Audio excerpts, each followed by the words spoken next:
Assalamualaikum warahmatullahi wabarakatuh. Halo semua, perkenalkan nama saya Rahmatillah dari kelas 2 Digital. Di video ini saya akan menjelaskan mengenai syariat dan tarikat. Nah, yang pertama adalah syariat. Syariat adalah hukum atau peraturan Islam yang mengatur kehidupan umat muslim, baik dalam beribadah maupun dalam perbuatan. Syariat Islam bersumber dari Al-Quran dan hadis.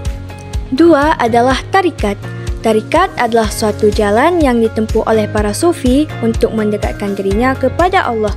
Salah satu contohnya adalah tarikat Qadiriyah yang didirikan oleh Syekh Abdul Qadir Jailani. Nah, tarikat ini menekankan pentingnya ketulusan beribadah dan mendekatkan diri kepada Allah melalui pengendalian diri dan kesucian hati. Sekian dari saya. Wassalamualaikum warahmatullahi wabarakatuh.